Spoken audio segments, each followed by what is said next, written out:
Hi guys, আমি দীপিকাদির কাছে সাজতে এসেছিলাম। আমার সেটা খুব ভালো লেগেছে এবং পছন্দ হয়েছে। আপনারা যদি কোনো দিন কোনো সাজার মানে দরকার পড়ে দীপিকাদির কাছে আসবেন। আর আমার তো খুব ভালো লেগেছে সেজে। আপনারা কমেন্ট করে জানাবেন কেমন হয়েছে। আর একটু আইটা বন্ধ করে একটু দেখে দিই একটু। দেখো হালকা স্মোকি করেছি। আর মেকআপ দেখো, কোনো কেকই নেই, কিছু নেই, ও হালকা মেকআপই করেছে, মিউড মেকআপ, পার্টি মেকআপ করেছে। আর ও যেহেতু হালকা গোপের কাছে লোম ছিল, যার জন্য একটু হালকা দেখাচ্ছে, কেক মানে ফেটে গেছে। এমনি অন্য কোনো অসুবিধা হয়নি, হালকা বোঝা যাচ্ছে না ওটা অবশ্য। এটা ওর তো খুব ভালো লেগেছে। তোমাদের দেখো কেমন লাগছে, যদি ভালো লাগে আমাকে একটু জানিও। আর একটু পুরো ঘুরে একটুখানি পিছন ফেরো। আর হালকাও একটা খোপা করেছে ন, এবারে একটু ঘোরো।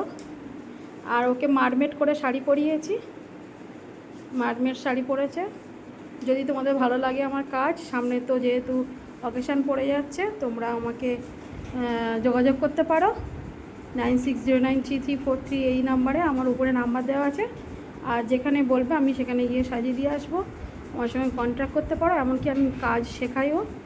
দেখো যদি ভালো লাগে একটু জানিও। আর ওর তো বলেছে খুব ভালো লেগেছে। ও যেহেতু আমার পার্লারও আছে, ও এর আগে চুল টুল স্ট্রেট করেছে, সব কিছু করেছে, কিন্তু মেকআপটা আজকে করলো। দেখো যদি তোমাদের ভালো লাগে একটু বলো। সামনেটা একটু কার্লি করেছে হালকা করে, যেহেতু ও চুল স্ট্রেট করেছিল আমার কাছে পুজোর সময়, যার জন্য পুরোটা আসছিল না, হালকা করে কার্লি করেছে। কার্লি করে চুলটাকে বেঁকিয়ে হালকা করে খোপা করে দিয়েছি।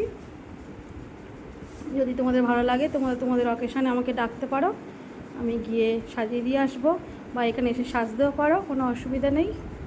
যদি ভালো লাগে আমার সাথে কন্ট্যাক্ট করতে পারো। দেখো মেকআপটা কত গ্লো করেছে। ও কোনোদিন ব্রাইডাল মেকআপ করেনি, আজকে ফার্স্ট টাইম করলো আমার কাছে মেকআপ। যদি ভালো লাগে যোগাযোগ করো।